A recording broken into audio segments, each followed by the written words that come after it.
When you think you've seen it all, day off. Oh my God. Bubble wrap. WWE wrestlers who never lived up to the hype. Number 10, Nathan Jones. Nathan Jones was labeled in vignettes as an ex-prisoner who now made his way to WWE. Jones was expected to be a big-time player by those backstage in WWE, and these expectations were mainly down to Jones's look, as to his credit, he had an insanely impressive physique. WWE were so sure that Jones was going to be a big deal that he would be presented as The Undertaker's protege, and he'd be initially booked to team up with The Undertaker to take on the duo of A-Train and The Big Show at WrestleMania 19. However, this was changed at the last minute as they realized that Jones simply wasn't ready for a featured match. Following WrestleMania 19, Jones was sent to OVW for more training, and he would make his return to WWE television in the fall of 2003. Upon his return to television, WWE tried to present him as a heel, as they clearly believed that being an ex-prisoner was more of a villainous trait. Yet again, WWE gave him a notable push, and they even booked him to be part of Team Lesnar at the 2003 Survivor Series event. Jones would ultimately fail to make a connection with the crowd, as the Ruthless Aggression era audience just had nothing to gravitate towards, and it certainly didn't help that Jones couldn't remotely deliver in the squared circle whatsoever. The man was clearly as greener as Tajiri's green mist. Number 9, Mabel. In the summer of '95, WWE went all in on Mabel. Based on his booking and by the WWE commentary team telling the audience directly, it was presented as if Mabel was the next big threat in the WWE, and he was going to take the WWE by storm. WWE would continue this push for Mabel by booking him to win the illustrious King of the Ring tournament. This was an interesting decision from WWE's part, as Mabel wasn't popular with the fans, and nobody was crying out to see him being pushed into the main event scene. But they would commit to booking Mabel in the main event of the 1995 SummerSlam, and Mabel would face Diesel for the WWE title. The match was atrocious, and Mabel was reckless and negligent in the match, so much so that Vince McMahon almost fired him on the spot. The infamous match would bring Mabel's 1995 WWE push to an end, and Mabel was just another case of a wrestler not living up to the high standards created by WWE themselves. Number 8, Veer. Veer's WWE run became a running joke amongst fans, as WWE would air vignettes for his return to WWE programming for months on end, and when he eventually made his presence felt on the main roster, nobody cared. Vignettes can work extremely well in getting a wrestler over, yet WWE had to be careful not to overdo them, as it can sometimes look like WWE have no creative plans in place, and this was evidently the case with Veer. The main roster run was a total bust, as the crowd had zero interest in seeing him perform, and by April of 2024, Veer would be released from WWE, making the entire marketing push for his main roster arrival a complete waste of time. Number 7, Matt Morgan. Matt Morgan was yet another name that was pushed in WWE due to his size and stature. In 2003, Morgan debuted on SmackDown, and whilst he looked great, his in-ring work wasn't remotely at the level it needed to be, and he was exposed the moment he stepped foot in the ring. WWE would quite rightly send Morgan back to developmental, and when Morgan returned to screens in 2005, this run was arguably even more underwhelming, and Morgan would eventually be cut from his WWE contract. He would then soon find himself in TNA, and he managed to break out as a main event star during his run in the company, and working closely with legends such as Kurt Angle and Abyss made Morgan grow as a performer, and there were even rumors that Morgan was going to be in line for a world title run in 2011, which didn't exactly come as a surprise. Number 6, Gene Snitsky. The idea behind Gene Snitsky's persona was unique, and it was certainly a fresh way to introduce a new heel on TV. Snitsky made his official main roster debut on the September 13th, 2004 edition of Raw. He would wrestle Kane, and by the end of the match, Snitsky would become one of the most detestable heels in the entire company. Snitsky would hit Kane in the back with a chair, resulting in Kane falling on a pregnant Lita. Snitsky would then become the new arch-rival for Kane, and whilst this was a strong debut, the subsequent weeks and months pushed his character into parody territory, as his segments became increasingly ridiculous and far-fetched.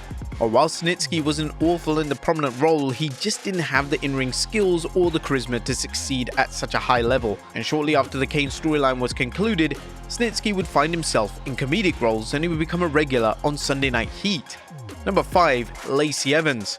And when a wrestler is called up from NXT, they must be able to handle the pressure of the main roster. The 2019 call-up of Lacey Evans led to a lot of confusion amongst fans, and despite Evans having a fun character and gimmick, Her in-ring work never stood out, and it was speculated that she would struggle to get over with the main roster crowd. But WWE went the extra mile with Evans, as she would be featured on pay-per-views against Becky Lynch after WrestleMania 35, and although Lynch tried incredibly hard, the matches were passable at best and nobody was even taking Evans seriously as a legitimate contender. But WWE wouldn't give up, as although the fans hadn't connected with her, they would try her as a babyface and even attempt to repackage her an endless number of times. One time they even paired her with Ric Flair, and this was reportedly going to lead to a WrestleMania showdown with Charlotte Flair. WWE gave Evans opportunities left, right and center, and Evans was unfortunately unable to deliver to the standard that WWE or the audience expected. Number 4. Sin Cara. If WWE holds a press conference to announce a new signing, it's usually a sign that that wrestler is going to be set for greatness. In February 2011, WWE held a press conference in Mexico City to announce the signing of Sin Cara. WWE were of the belief that Sin Cara could be the next big babyface in the company, but they couldn't have been more wrong. Sin Cara had problems almost immediately in WWE, as he couldn't grasp the structure of a WWE match, which led to a lot of confusion in his matches. His matches were often filled with botches and blunders, and rather quickly, the audience who had never seen his prior work would collectively wonder what all the hype was about. WWE were pairing Sin Cara in matches with talents such as Chavo Guerrero and even Daniel Bryan, but even these matches were poor. If a wrestler is unable to have a good match with Daniel Bryan, who is considered to be one of the most acclaimed wrestlers of all time, then there's definitely an issue. WWE persisted with Sin Cara's push, but the in-ring work didn't improve, and the crowd slowly but surely lost interest completely. By 2014, Sin Cara had parted ways with the company, but WWE were yet to give up on the Sin Cara persona that they created themselves, as they decided to give the character to Hunico. Number 3. Mordecai. The early vignettes of Mordecai were actually incredible. They presented this image of a wrestler that had a defined gimmick and could in theory be the new arch-rival to The Undertaker. There was a ton of hype heading into the eventual debut of the character, but it could be argued that things went wrong the moment he made his first entrance. Mordecai would debut at the 2004 Judgment Day pay-per-view, and the initial presentation was hard to take seriously, as the gimmick and everything surrounding the character looked cheap and phony. The 3-minute match against Scotty 2 Hotty was also dreadful, and the crowd watched on in utter silence. WWE had grand plans for the character, and there were even rumors that a 1v1 matchup between Mordecai and the Dead Man was on the horizon, but due to the poor reaction to the character, this was immediately scrapped and the character was soon cancelled indefinitely. Number 2. Curtis Axel. Aligning a wrestler with Paul Heyman is usually a way to propel them instantly into the main event scene. In 2013, WWE paired Paul Heyman with Curtis Axel, and this was going to give Axel the push that fans had wanted to see for some time. But the pairing was awkward to watch, as there was a distinct lack of chemistry between the two. Heyman's most successful pairings, those being Brock Lesnar, CM Punk and Roman Reigns, benefited from the real-life friendship coming to the surface, but there was none of that present. According to Heyman during an interview with Rolling Stone, Heyman discussed that the bar was set too high with the prior pairings, and this was detrimental to the Axel and Heyman alliance getting over. I think the bar was set so high with the chemistry that Brock and I have, and the chemistry that CM Punk and I had, that it would be very difficult to match that. It's not just a situation of stick manager A with wrestler B, especially when you're shooting for the top. I never walked through the curtain with someone I wasn't trying to audition as a WrestleMania main eventer, and I never want to. And I'm sure the performers I've worked with didn't want to have an advocate whose goal was anything less, but sometimes the chemistry just isn't there.